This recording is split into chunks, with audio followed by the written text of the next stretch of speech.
We took it all. We brought them to our land. An endless night, ember hot and icy cold. The rage of the earth. We made this curse. Carved it in the blood on our backs. We did not see. We could not, but she did. And in the end... What will I become? Senua's Saga. Hellblade 2. Play it now with Game Pass.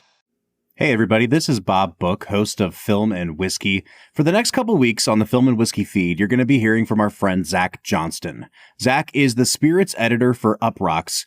He is just a really good guy to have in your corner. He's somebody that we are thrilled to have gotten to know over the years on Film and Whiskey. He's one of our favorite recurring guests, and he is one of those guys that you just don't meet very often anymore. He's part of a dying breed. He is incredibly humble, but incredibly learned. He's the kind of guy that after a couple drinks, you find out he lived in Berlin for years and years. He went to film school, so he knows what he's talking about when he comes on our show. But then I read an article like his most recent one in Uprocks, and he says that he's tried over 2,000 samples of whiskey already this year alone. He knows more about whiskey than I will ever hope to. He knows more about film and life and just everything than I will ever hope to. And what he's doing for the next few weeks is he is traveling around the world and he is opening up his collection of secrets to you. He's opening doors that we would never have access to talk with some of the best regarded and highest regarded people in the spirits industry. Zach's traveling not just in the United States, but to Europe as well, to sample incredible and sometimes rare whiskeys and to talk about some of his favorite films. Even better than that, he's paired up each movie that he's talking about with a geographical region. And today, we are going over to Scotland. I won't spoil for you who the guest is or what the whiskey is. And in fact, I'm going to throw it over to Zach here in just a minute. I'm presenting all of his interview unedited for your listening pleasure. This is the first of 5 weeks with Zach, and we're calling this Zach's Whiskey Corner. So without further ado, let's listen into episode 1 of Zach's Whiskey Corner with Zach Johnston.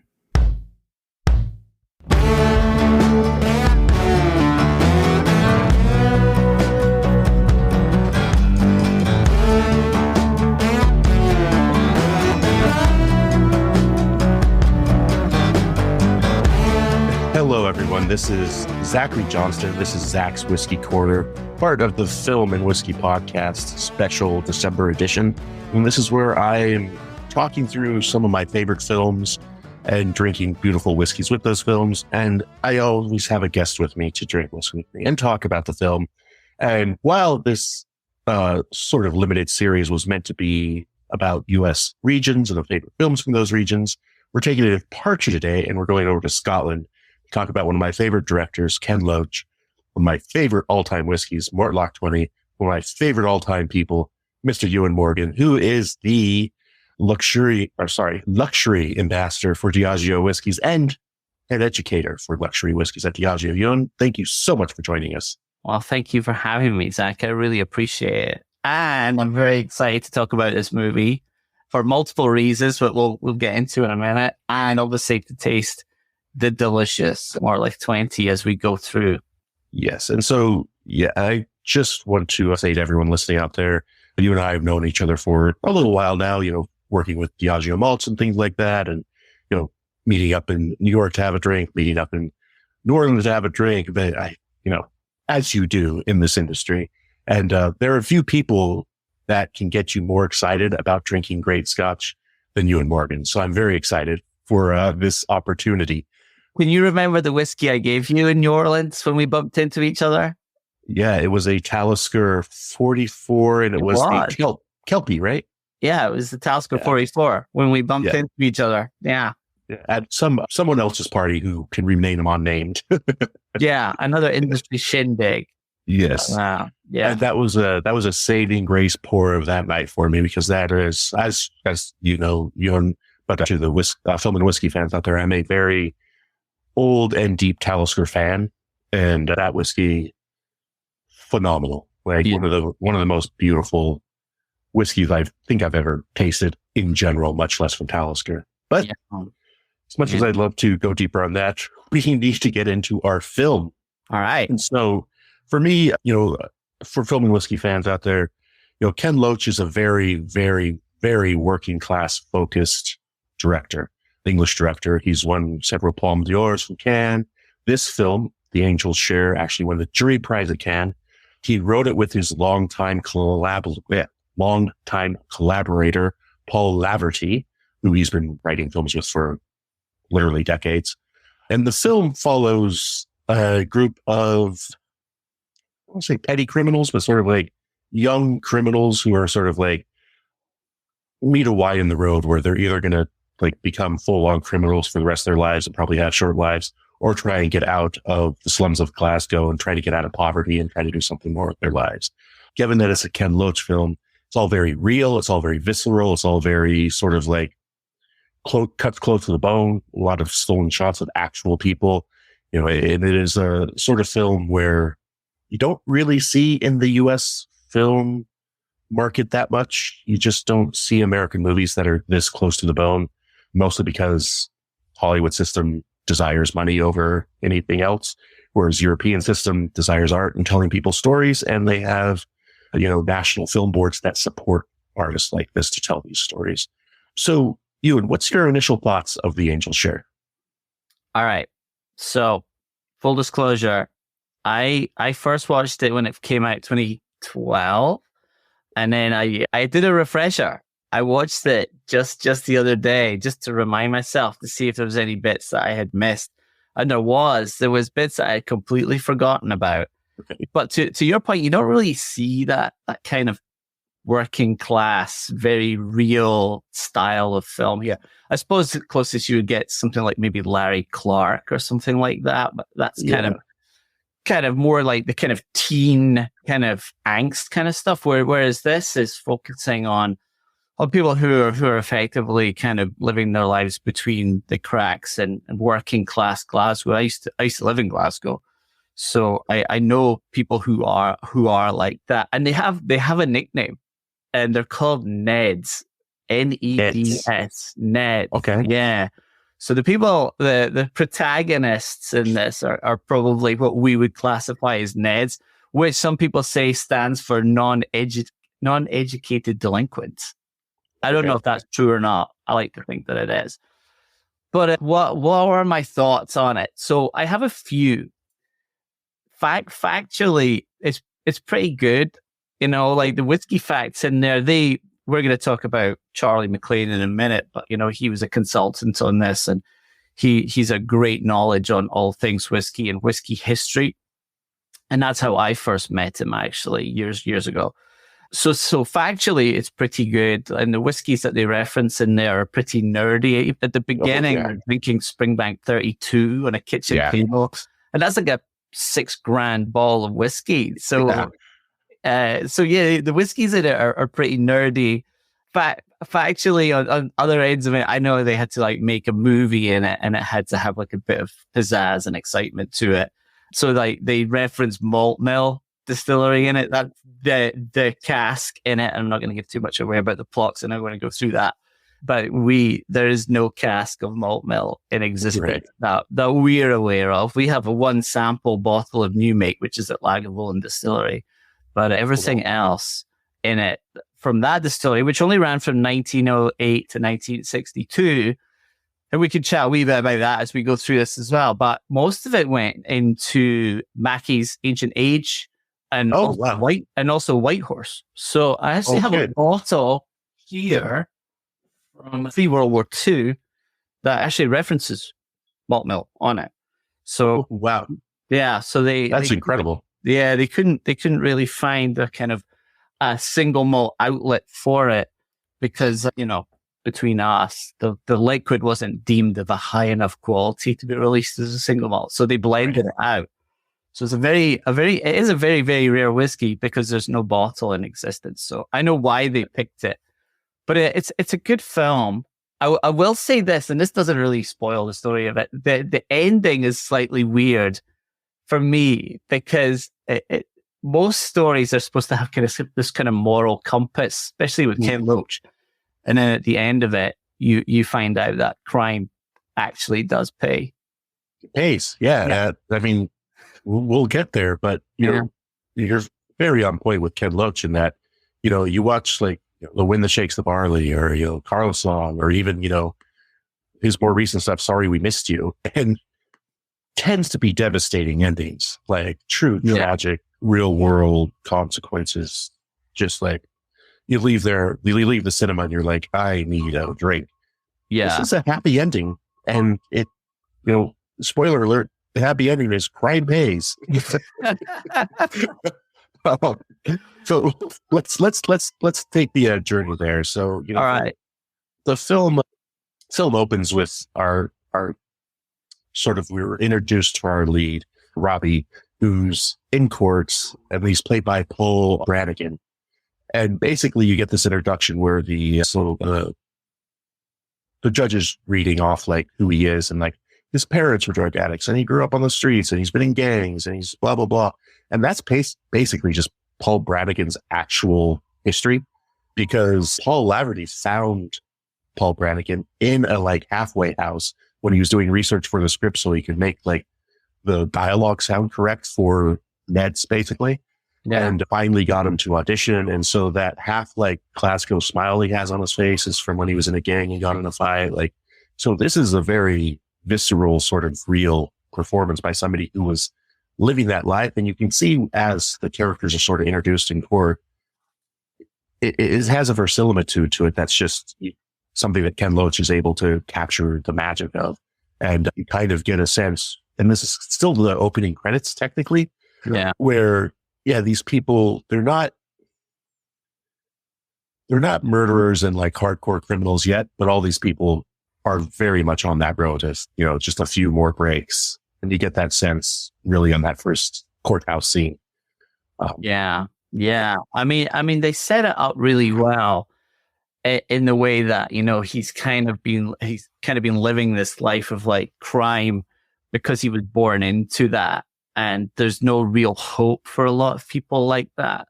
But then the judge, and again, this doesn't spoil the story, the judge gives some leniency to him and gives him community service, which means he doesn't have to get reprimanded and go to jail. So he's given a second chance, and it's really that fork in the road. Does he continue down a life of crime, or does he then try and turn his life around? Because, his girlfriend is pregnant as well. So, and we learn it's sort of like he's getting almost a third chance. We'll get to that plot point because it becomes very important later. But so he gets community service, which it's called community payback, I believe. We call it community service as well. But in the script, I think they call it that. I'm not sure why they changed the verbiage of it. But it's ostensibly, you have to go into the community and work and either, you're cleaning the sides of roads, or in their case, they're going into, I think, an old school and trying to renovate it. Yeah. And, I'm going to fully admit here and not be embarrassed about it, but I had to have the subtitles on for this whole film because the Scottish Brogue, the very like working class Glaswegian, was tough. Yeah. It's the same if you watch Train Spotting. Most folks over this side of the pond will turn on subtitles, and it's tough without it because there's a lot of kind of colloquialisms, slang, that kind of stuff. So I could understand it because I lived there, but I fully get where you're coming from.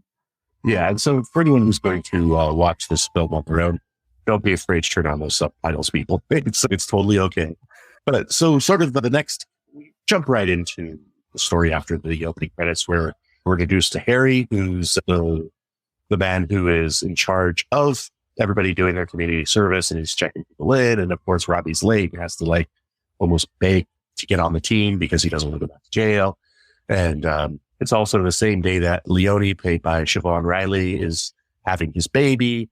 Of course, Leone is also from a pseudo crime family, and Leone's father and brothers kicked the ever loving shit out of Robbie at the hospital for even daring to show up to his son's birth, which is funny, kind of, but also it's tragic, but kind of funny because it's kind of like, he's a piece of shit.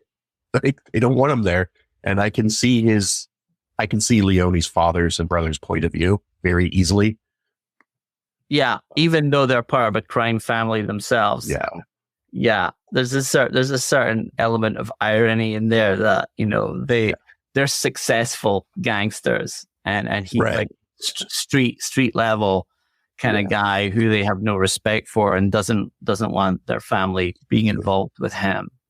And sort of the beauty of this as well is like Leone's father does come back later, and you know he still plays into the story in a more human way, but we'll get to that. But basically, Harry takes him home, you know, cleans up his bloody face and broken ribs, and sits him down in his kitchen, and you know he finds out that Leone did have a son, Luke, and Harry, being a very nice older gentleman, like, we have to celebrate, and this is where the whiskey is introduced into the story, and actually he pulls down a bottle of Springbank 32 like it's just on the shelf in his kitchen.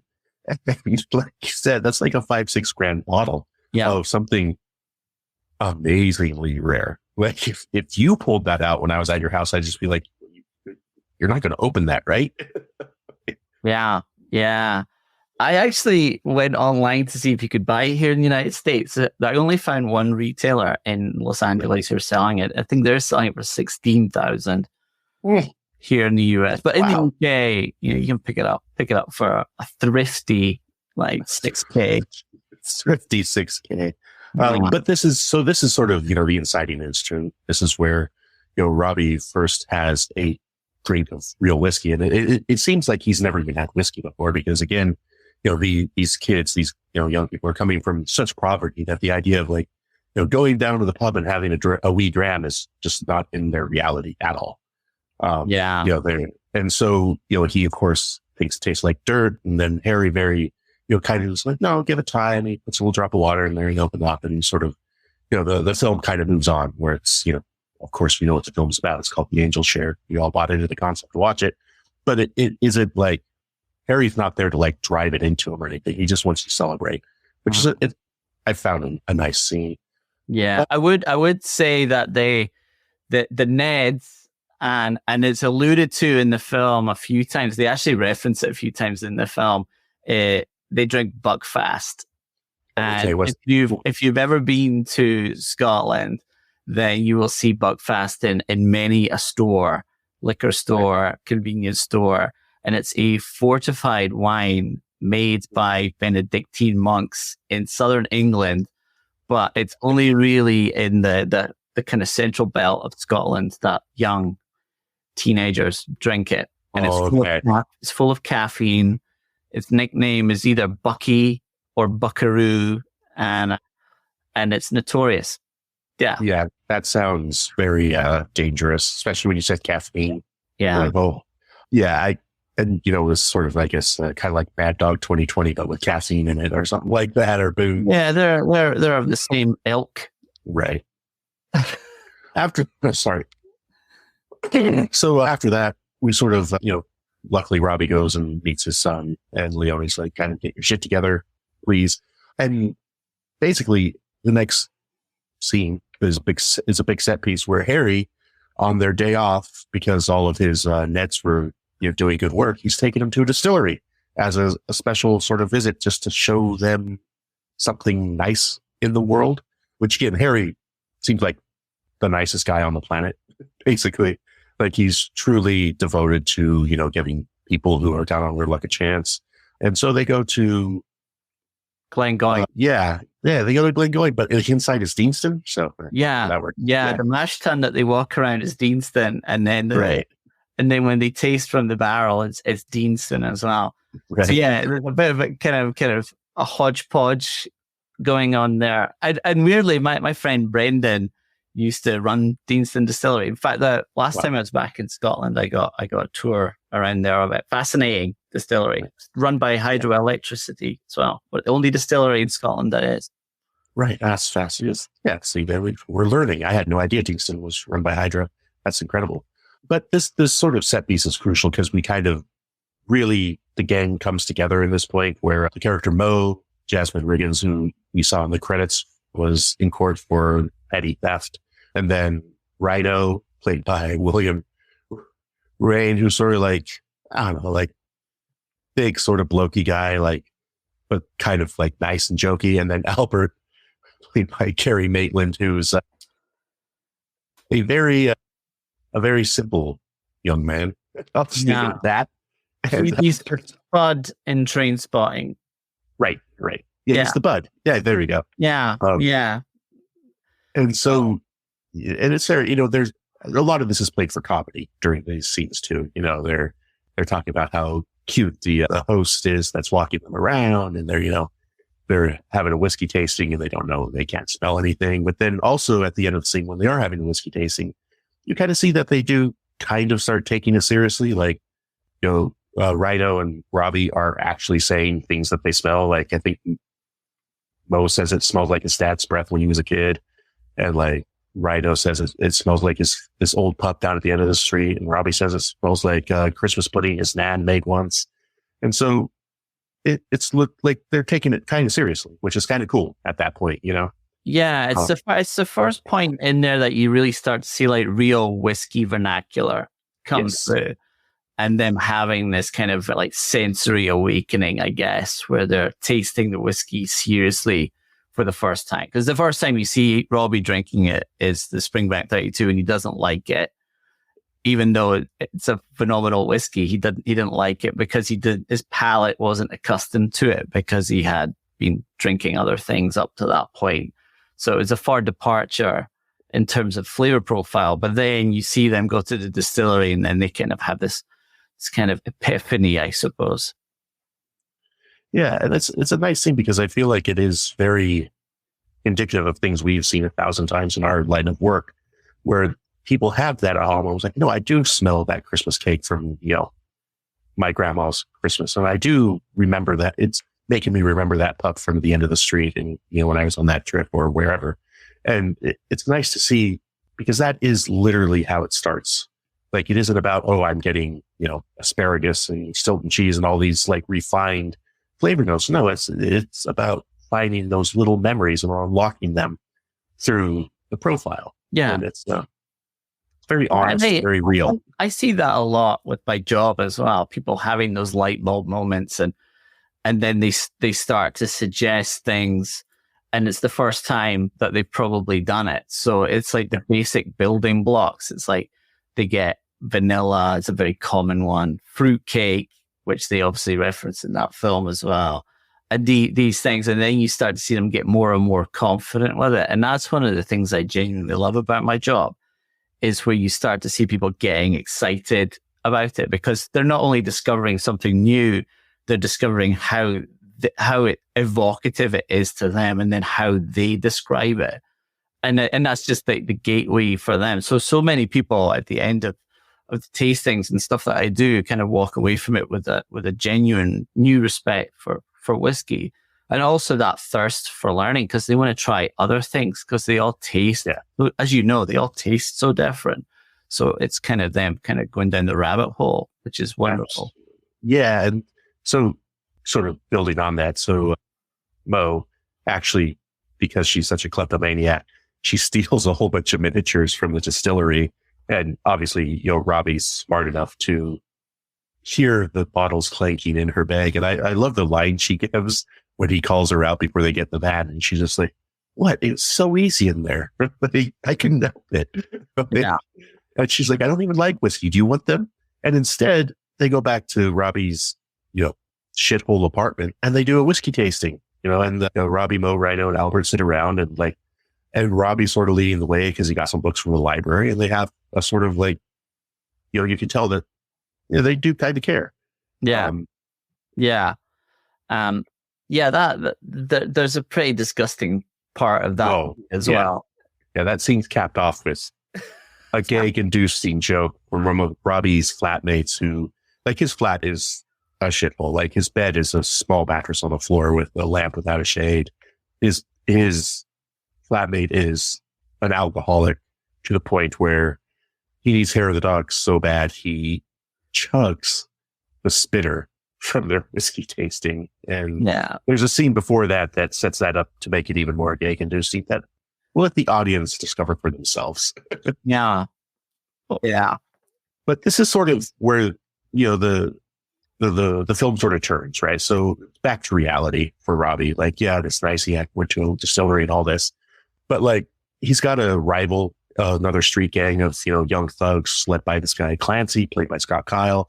They basically chase Robbie down in the streets and are about to beat his ass down when Leone, his father, shows up in his Land Cruiser, of course, and rescues him from the scene, but with some tough love where he takes him around a corner and, there's a whole bunch of probably more Neds, if you will, hanging out, sort of scrapping, drinking, doing their thing. And he's like, look at them, man. Like, you are never going to escape this. You cannot stay here. They're always going to treat you like this. You're just in a cycle you can't get out of unless you leave. And then offers Robbie a chance to go to London. He'll give him £5,000, get the hell out of there and just start over. But he has to leave his daughter behind.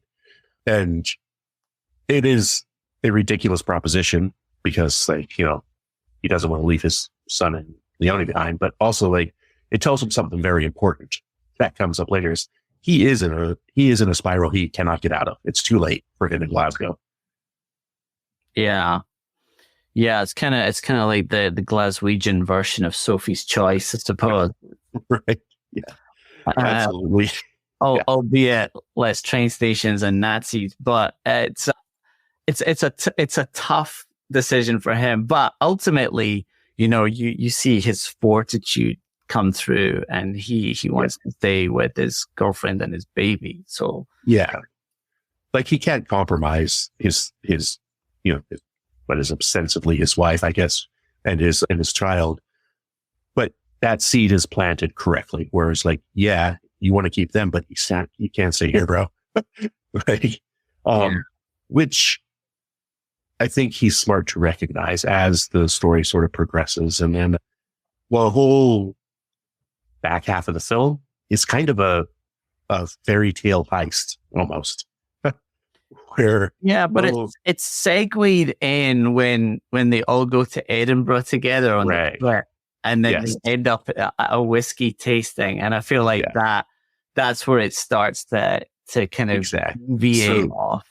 There's a nice comedic beat where Harry and the crew is at a cemetery and they're cleaning up, just as you do, because it's part of their community service. And Harry comes over in front of everyone else, so kind of on in, and asks Robbie if he'd like to go to Edinburgh to a whiskey tasting. Yeah. And Mo's like, oh, I'll come too. And then Rhino and Albert just wander over and be like, oh, Harry's taking us to Edinburgh. And it's a nice comedic scene. We've seen it 100 times where Harry's like sort of, accidentally goaded into taking the whole crew. But it's a nice funny scene. Yeah. And that gets us to Edinburgh. And that gets us to a very, very famous whiskey man and a good old friend of yours, Charlie. Yeah, Charlie McLean. Yeah. So Charlie and I first met at Royal Lochnagar Distillery in Deeside a long time ago. Diageo at that point had a internal education course called the Malt Advocate, where you would go and do an internship and then travel around Scotland with a industry mentor. And he was the industry mentor of that trip. I did that trip multiple times. And they vacillated between Charlie and Dave Broom, another very famous whiskey writer. Yes, so they had phenomenal talent taking people around Scotland. And if they had any questions or anything on history, whether or not it was, Diageo distilleries or any distillery, then they were a font of knowledge. So that's when we first met. So we traveled around Scotland together and got to know each other. And what a phenomenal human being he is. As his knowledge of whiskey is just incredible. Second to none, really.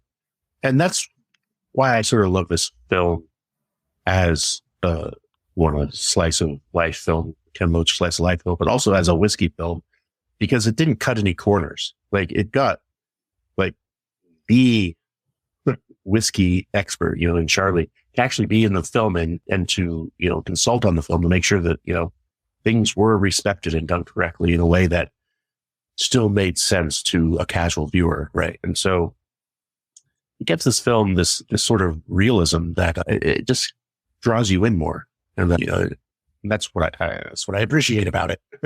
Yeah, and the other great thing about that is that Charlie isn't acting in that film. Charlie in that film, if you've ever met him, he's kind of larger than life character, and that's basically who he plays. He just plays himself. So he had the easiest gig ever.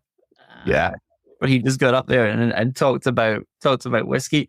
They actually reference Dragonmore in that scene as well. They do. They do a blind tasting, and he asks which one. He asks Robbie when he gets up on the front. They have a few people who they have to guess which whiskey they're blind tasting, and I think he says Glenfarclas or Dragonmore. Yep. And so and it was Dragonmore, but he had guessed Glenfarclas, and Charlie had guessed correctly. So there's a little kind of comedy and lighthearted moment there. But again, it's just kind of reinforcing not only the credibility of the film, where they got a real expert in, but also the fact that the main character, Robbie, is actually getting more and more knowledgeable and being able to pinpoint fairly accurately, regions and styles of whiskey. Absolutely. And this is a little bit of where the fairy tale starts, because right after that scene, character played by Roger Allam, another British actor, who's a whiskey collector, Thaddeus, comes up to Robbie and hands him his business card in case he ever wants to chat. And it's like, oh, I wish, millionaires walk up to me and do that sometimes. But, that does happen too. And that sort of was what then propels us to the rest of the film, which is the heist of the malt mill cask, because Charlie's character mentions that there's this priceless cask that's coming up for auction soon. And what happens then is Robbie and crew go back home, and Robbie slowly starts thinking about a plan. And then you see him go with Leonie, his girlfriend and baby, to go look at a possible flat for them to rent for 6 months. And in doing that, he sees one of Clancy's men has been following him. So what Leonie's father said about him never being able to get away in Glasgow sinks in the fact that even if he moved to this nice flat with Leonie, Clancy already knows where he is and he's going to come for him no matter what. And that's when Robbie's like, okay, I need enough money to get out. I know about this malt bill thing. He brings Mo, Albert, and Rhino together, and they start hatching their plan. We took it all. We brought them to our land. An endless night, ember hot and icy cold. The rage of the earth. We made this curse. Carved it in the blood on our backs. We did not see. We could not, but she did. And in the end... What will I become? Senwa Saga. Hellblade 2. Play it now with Game Pass. And their plan is they're going to hike their way up or hitchhike their way back up to the Highlands. They're going to camp up there. They're going to go to the auction, the malt mill auction, as huge whiskey fans, the whiskey club. And they're going to say they want to, it's as important as landing on the moon to them, this auction of a malt mill. And they're going to get some of that whiskey and they're going to fence it. And that's what the film becomes. And it's sort of disguised in kilts. Yes, disguised in kilts that they're not even wearing correctly. It's pointed out. Yeah. Oh. Yeah. And even more weirdly, the distillery that's got this malt mill isn't even on Isla. It's Balblair Distillery, which is up in the northern Highlands of Scotland. Yeah. Right. Yeah, it's what I found that funny too. It's like, why is it up there? But maybe they found that. It's just, like I said, it gets a little fairy tale-ish in this section, which is fine because it's sort of it's a fun heist wherein 4 friends on the road, they're meeting people, they're hitchhiking, they're having a good time. Albert's of course being gross and dumb, which is all the comedy beats you want, and they do genuinely, earnestly talk their way into the auction and the tasting. And Charlie shows back up to do the single tasting of the barrel, and then literally go right into the heist where they've set up a plan for Robbie to stay inside. There's a little crack in the window where they put a hose through. They put a hose into the whiskey barrel. They start filling up iron brew bottles. I have a question. How big were those bottles? Were they 1 liter, 2 liter? Iron brew bottles? Yeah. That's a great question. I actually don't. They'd probably be around about, I don't know, like 700 mils. I think. So basically a whiskey bottle, right? Yeah. Yeah. So it's pretty much 1-to-1 for a whiskey bottle. Yeah. I would actually need to Google it, but yeah, they're around about the same size. Right. It's not like a 2 liter. No. And this is where we sort of see that he is actually pretty smart. You know, we've seen him study and stuff like that. And obviously he's got a little bit of a ability for a palate to develop. But while he's siphoning off whiskey, Thaddeus comes back in with the head of the distillery, and he gets himself a little nip to actually taste it, and offers the head of the distillery a chance to, hey, I can get 3 bottles, I can sell them, and we can make some money. Head of the distillery says he doesn't have the nerve for it. Robbie listens to all this, and we have already seen that Robbie's already taken a little 100 ml bottle for himself. And now he knows that Thaddeus has actually had the whiskey from that barrel. So once they leave, you know, Robbie, again, I found this very funny. He fills up iron brew bottles from other barrels and just refills the barrel with random, I guess, ball blair, which, yeah, I found that very funny. Yeah. Thus ostensibly teaspooning it and making it not worthless, but certainly not the value that they allude to in the film. Right. And it pays off very well later. But yeah, so the next day the auction happens, and, you know, Robbie sort of comes out of the shadows with the rest of the crew. And there's a bidding war. This, you know,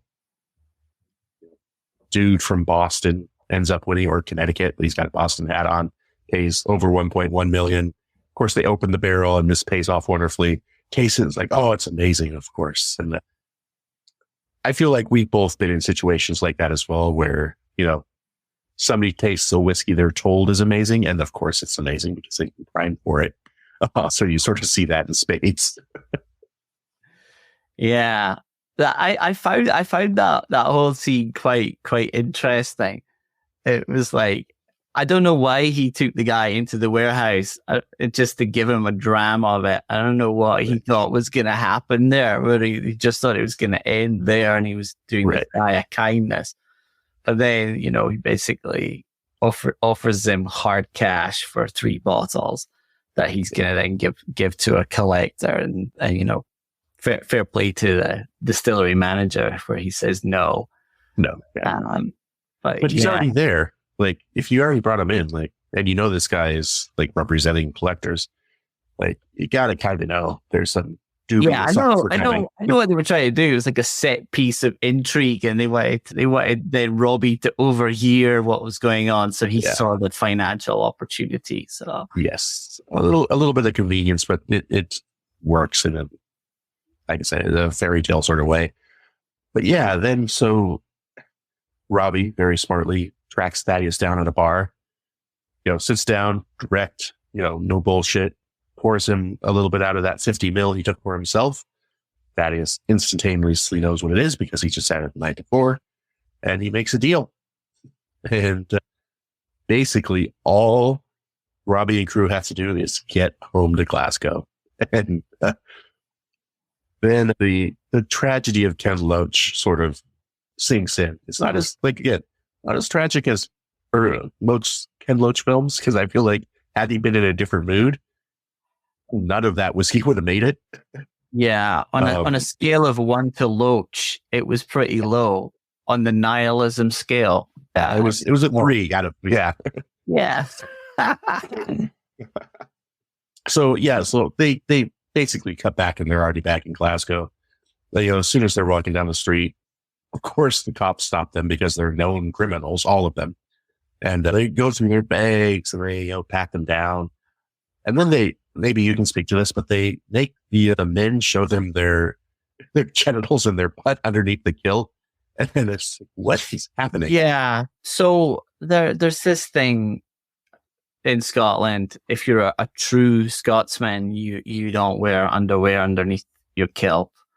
And I think it was just a bit of a comedic set piece again, where they had to show underneath their kilts. Thankfully, they don't show it. No, you just see them from behind, and then there's like another comedic moment there where the one of the policemen's disgusted by what they see and whatnot. But yeah, and then we get the tragedy moment, which I'll let you talk about. So, as we mentioned, Albert is boisterous, but also a bit of a klutz. We'll leave it at that. And he's holding one of the iron brew bottles, and these are the old school glass bottles, so they're not plastic. And he's sort of like shouting after the tops, being like, "Yeah, you don't know what I have." And he goes to cheers the bottle with Mo, who's also holding the glass bottle of iron brew. And as they cheers, both bottles just disintegrate in a crash, and the whiskey's gone. Yeah. And so out of the 4 bottles that they filled, now they only have 2. And it is a devastating moment. Like, Mo is just sitting there like frozen shocked with whiskey all over her and glass in her hand. And obviously Rhino and Robbie, not too pleased. No, that's an understatement. There's some spicy Glaswegian banter in that scene. But all is not lost, thankfully. All is not lost. Well, and also Albert ham-fistedly has a point, or makes a point, that, well, if 4 bottles were priceless, 2 bottles must be more priceless, is the gist of his point. And he's not wrong, but he's kind of an asshole still, because it's just like such an unforced error to destroy those 2 bottles. But anyway, Robbie's still meeting with Thaddeus at a pub in Glasgow. I think Thaddeus is just so happy to have any of it. He still gets a deal. Deal ends up being for £100,000 for 1 bottle. Plus, Robbie gets a job, and so he directs him toward a job where he, I think, is working for a whiskey collector, driving around to the Scottish distilleries looking for barrels and things like that. And everybody gets their cut, so $25,000 each. And as a sort of like nice cherry on top, we realized, well, there were 2 bottles. He only sold 1. The final bottle, you see Harry come home to his flat, and waiting on his desk is the final bottle. And they've given it to Harry, and Robbie writes a note, thanking him and saying, "Thank you for believing in it and giving me a chance." And, Harry pours a dram for himself, and then go back to Robbie in his now new, in a VW vintage camper van that he's got for work. He's loading up Leonie and Luke, his girlfriend and son. He says goodbye to the crew, who watch him drive away, and they say, "Hey, let's go get drunk." And you kind of know there's Ken Loach coming in again, where you're like, all 3 of them are going to go through that $25,000 in about a weekend and be back to square one. And Robbie and family drive off into the Scottish grey sunset. Fun fact, Zach, that scene with the camper van where they go off, I used to live on that street. Oh my God. Yeah. That's incredible. Yeah. Jedburgh Gardens, North Kelvin side, Glasgow. Nice. West side. Yeah, I live on that street. Yeah. That's incredible. And I mean, it is a happy ending. Like, Robbie rides off into the sunset with his girlfriend and son, and they've done what they come to do. He's got a new life ahead of him. He's going to Stirling, I think. And yeah, it's kind of a happy film. I'm not gonna lie, I had a little tear in my eye when Harry came home and saw that bottle sitting there. Yeah, it's a very nice ending. It's a nice film that, again, I know I use the word fairy tale for the high section, but there's nothing unrealistic about it. Like, it is all very, very grounded in reality. And how. Yeah, the way that it ends, there's like a genuine sense of hope that he is going to turn his life around and, be the father that he promised that he would be to his girlfriend. And he's been given a second chance and a very rare opportunity, and he's going to work in the whiskey industry that he now loves. But yeah, the back end of it, the spine of the back of the movie is, and we said this at the beginning, is that ultimately crime pays at the end. Yeah, of at the end of it, yeah. And I mean, there are some more details we left out, with the sort of the crime in Glasgow and what you see who he is, and sort of getting back to the initial point where he's been getting a lot of chances. Like, he has been to prison for beating up a kid in the streets, and you see that, and he has to sort of confront that as well. So there are more details that make this very Ken Loach and very, cutting to the bone. But the overall story, it is a happy ending. It is a fun whiskey story, and you actually do learn a little bit about the whiskey world in Scotland, and there's a lot of laughs. And like I said, I'm not gonna lie, I watched it today, and there was a tear in my eye with that scene with Harry at the end. Yeah. And so I find that to be a successful film. It's emotional, but it's also fun, but it's also nothing away from it. Most of the time when you talk about Ken Loach films, you wouldn't use the word charming. No, I feel like you could use that word here quite easily, yes. and because it is, at the end of the day, it's like a happy ending, and no one's hurt, and it kind of just tails off with them going off into the sunset. Not that you ever see the sun in Scotland, but if there were a sun, they'd be going off into the sunset. Yeah, right. We get the sunlight once or twice a year, but yeah. Well, let's go off into the Highlands ourselves here, and you probably hear people like me say this a lot just because of the job that I have, but this is legitimately one of my favorite all-time whiskeys, and that's Mortlach 20. Yeah. And this is something I do legitimately sit at home. Like, when I do reach for a whiskey, this is one of them that I do reach for. Talisker 18 would be up there as well. Yeah. And it's what I love about the Mortlach 20, I'll let you explain it more, is it is so approachable, so just beautifully sippable, even neat. Like, when I pour it over a rock, I'm not going to stop you, but experiencing it neat, you get this sense of place so well. And I feel like I love pairing it with this film, because in this film, you get a sense of place so well. Like, you get a piece of Glasgow you wouldn't normally see, especially as a tourist. You get you get the sense of Scotland and the whiskey community in Scotland. And I feel like with this Mortlach, when you immediately get that sense of place of Mortlach and the Highlands. And so I'll let you take it from here. All right. More than happy to. Okay. Let me put my cork back in here. Yeah. So, Mortlach, obviously, I have a huge soft spot for this distillery. I was born 250 feet away from it. Oh, wow. I turned 50 next Saturday. So 1973, born in the Stevenson Cottage Hospital, which George Cowie and his wife, they were actually chairman and chairwoman of that hospital. They laid the foundation stone of it. So I have a fairly strong connection to this distillery. First time I ever tasted Mortlach, though, was back in the early 1990s, and it was actually the old Mortlach 16. Oh, okay. Which is part of the old Flora and Fauna range that came out in 1992. That also discontinued now, but we do have a new version of the 16, which is very close to that. And why did I like it? I liked it because of the depth of flavor.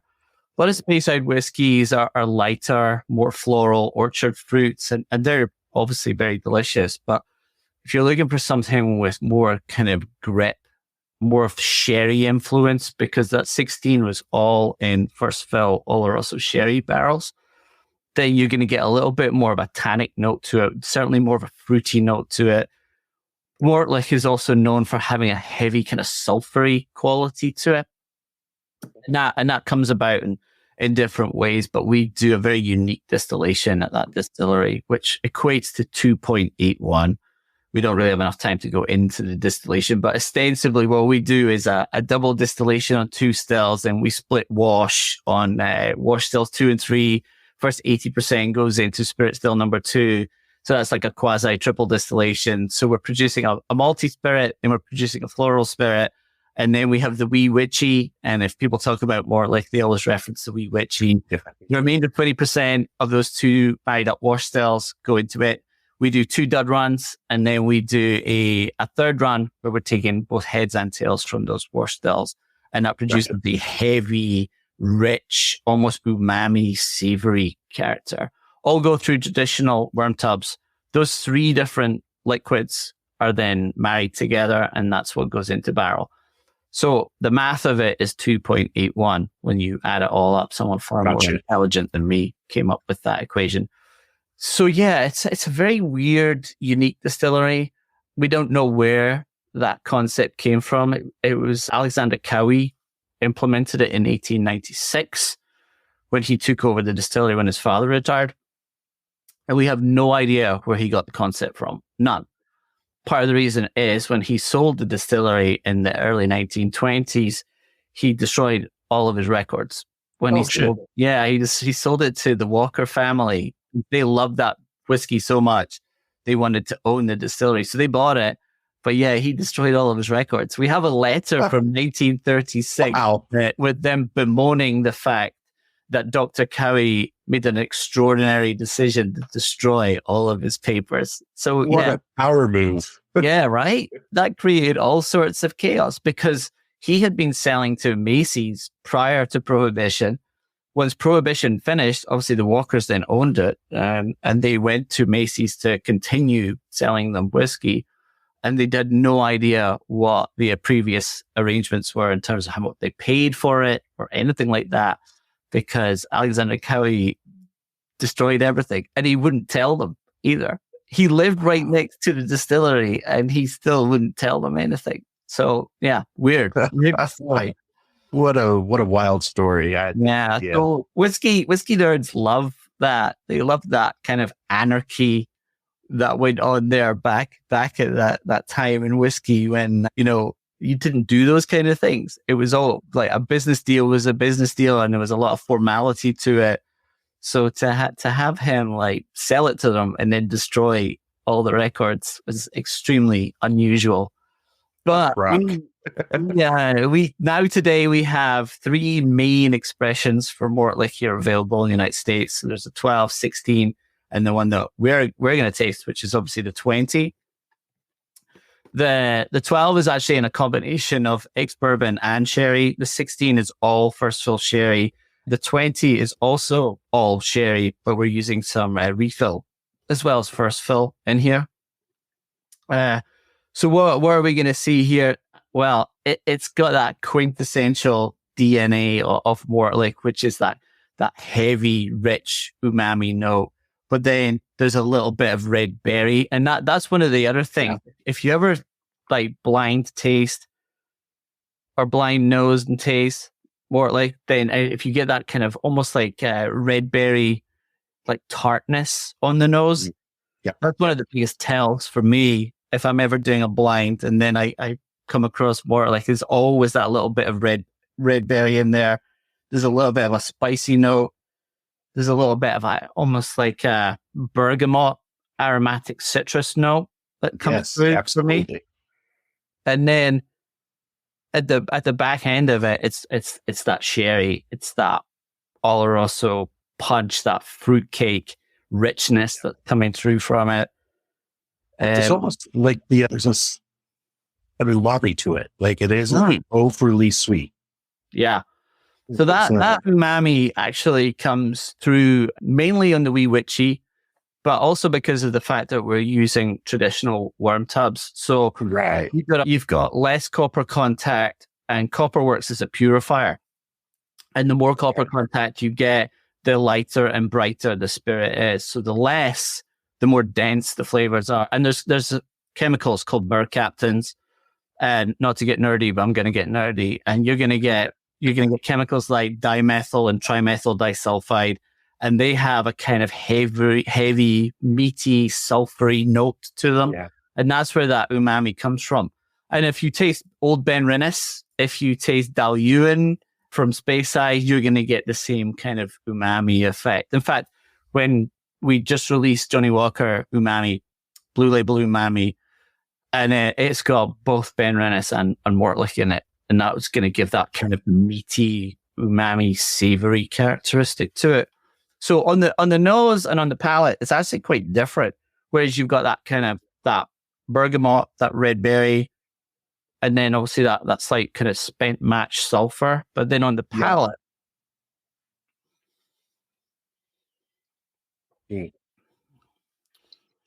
it's way more savory, and that's really where it's almost like if you like pho, and you get that pho broth, and then you can't finish it, and then you'll take it home, and then you'll strain all the bits out, and then just heat up the broth, which I do. Then you get a really nice, almost like spicy, savory note, a little bit of anise in there as well. And that's what I love about this. It's like on the nose, it's a very different beast. And then on the palate, you've got way more of that kind of savory characteristic, more of that spicy note. But still, it's very juicy as well. Yes. And I'll say it turns the corners. Well, it's quite a ride on the palate. Like 100% on board with the savoriness up front and that almost a little bit of like dried chili spice. But then on the back end, it gets a little creamy and it gets a little softer, and it kind of starts edging towards toffee and nuttiness, and then pulls back. If you know what I mean, like it there's a layer to it. That's like, oh yeah, this is still on peated malt. Like, don't worry, we're not going too off into the distance here. But it becomes this complex sort of ride through dinner into dessert and then back again. Yeah. It's almost like you're having your pho. You pop a Werther's originally in your mouth for a little bit. Right. Take it out, go back to your pho. Also, the ABV on this one's quite unusual. It's at 43.4, and we get asked a lot why. And the reason is when we sold whiskey to Macy's, when Cowie's originally sold it, it was at 43.4 when it was sold in Macy's. So when they re-released it as a hark back to those old days, they kept the ABV the same, 43.4. Gotcha. So it's classic. Yeah. So you're tasting like this kind of old world spirit, and it's an unusual distillery. It's got a really rich, interesting history. It was an old battle site, then it was an abbey. Wow. At one point, there was a secret church inside one of the warehouses, because there was a subset of religion in Scotland called the Wee Free Kirk, and they were quasi persecuted, but there was like communities all over Scotland, and they had their services in one of the warehouses. That's incredible. Yeah. So it's a really strange distillery, but that's why I love it. And you have to be very experienced to work at this distillery as well. So the people who work there have worked at multiple sites. The guy who runs it, called Andrew Millsop, very, very nice guy, and like a distilling savant. And he's in charge of that site. But yeah, it's a tricky distillery to work at because it's so complex. And it comes through in whiskey, like going back now to the nose.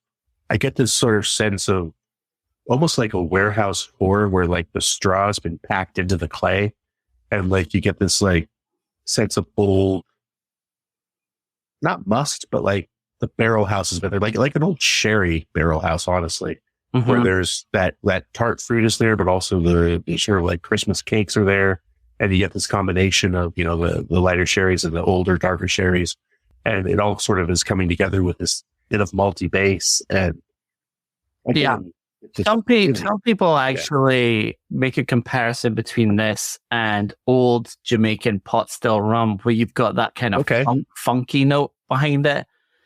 But we're obviously not using dunder like they do in Jamaica. But you're getting that kind of, some people say barnyard aroma, which I not quite there.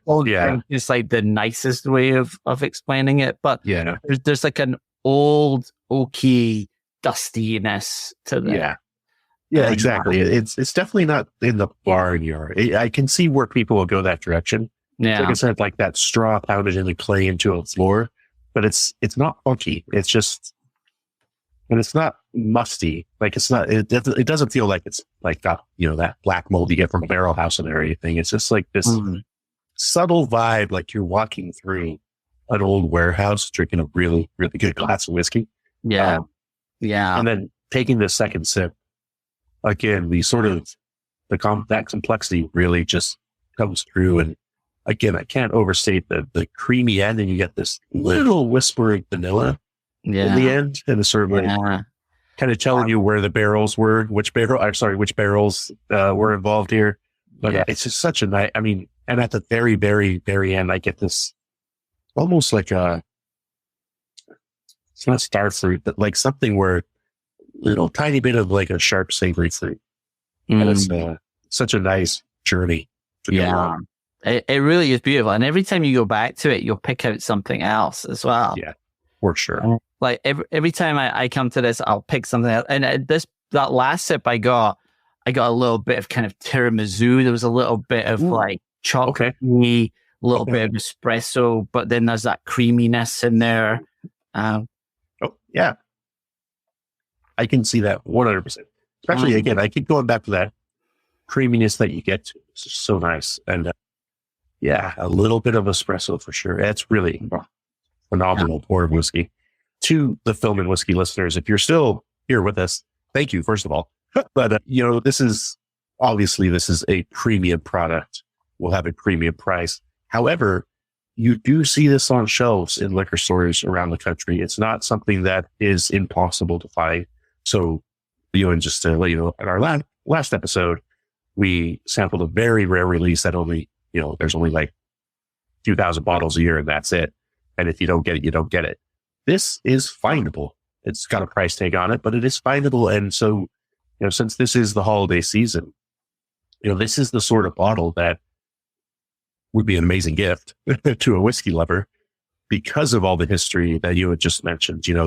This is such a insider's distillery that is so unique. Like just the space is so unique. The people are so unique. The whiskey is so unique that whenever I recommend Mortlach is, or like, if you really want to impress a whiskey nerd, you get them one of these.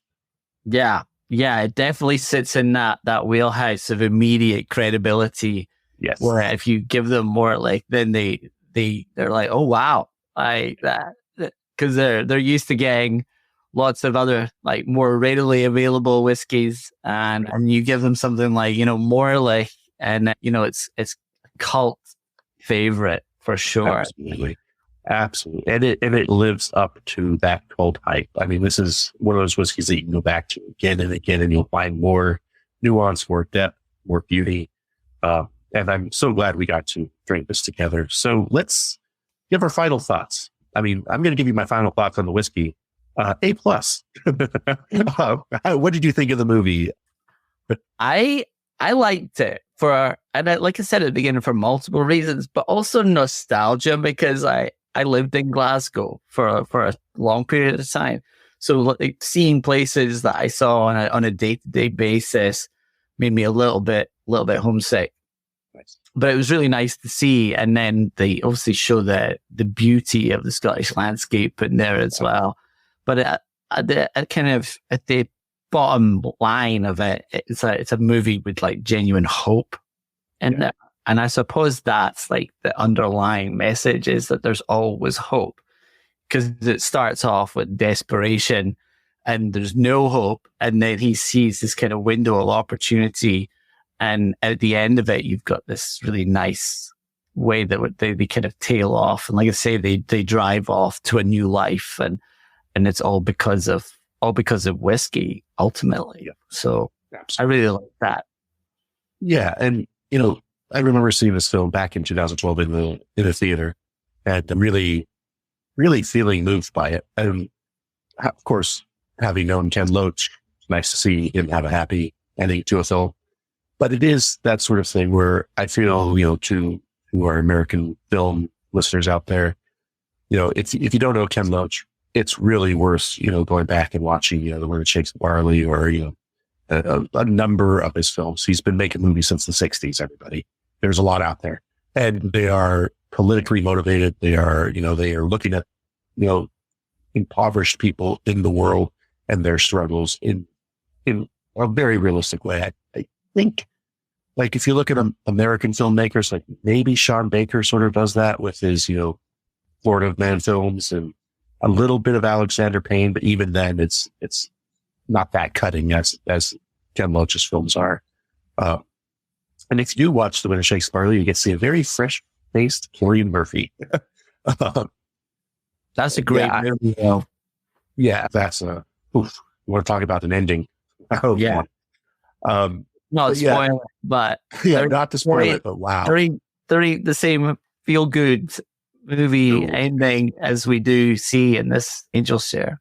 No. And, I was thinking about this whiskey and, I've said this again, but I want to reiterate it. I love whiskeys that tell you a story when you sip them. And this Mortlach 20 tells you a story when you sip it. And I feel like it's a perfect pairing for a film like The Angel's Share, that you feel good at the end of full. And so I'm going to leave it at that. And, can you tell a good film and whiskey audience where they can find you and how they can find this wonderful whiskey? Yes. You can find me on the social medias at Ewan Morgan there, on Instagram, and you'll follow my whiskey travels and see how baristas misspell my name across the country. I post that quite frequently. I do a lot of tastings all over the country as well, whiskey shows, and I also do a lot of private client work. So I work on Diageo's Prima and Ultima. If you go to DiageoRareandExceptional.com, you will see the full line there. So that's it from me. Yeah, and I will just to piggyback off that, amazing whiskeys. Ewan works with amazing whiskeys. So please follow him. Follow Rare and Exceptional. It is a gateway into some of the most unique and special stuff coming out of Scotland, full stop right now. Yeah. So please give him a follow. Please, keep an eye on it, especially if you are really wanting to get into some phenomenal scotches that are available now. For my end, me, I'm Zach Johnston. You can find me at ZTP Whiskey on Instagram. Don't do any other social media. Then you can find me at uprocks.com, where I get to write about the wonderful whiskeys I'm privileged and honored to taste with people like you. And next week, we are going to be jumping back into the United States. We're going to be talking about a film near and dear to my heart that was filmed where I'm from. So sort of piggybacking up a you and the Glaswegian, the feeling of this, we're going to the Pacific Northwest, and we're going to be watching First Blood, and we're going to be drinking a wonderful Washington whiskey while we talk about how Rambo isn't what you think he is, and while also being in my backyard, basically. So thank you, everyone, for listening. It's greatly appreciated. And Ewan, see you next time. Cheers. Thank you so much. Thank you. Take care, man.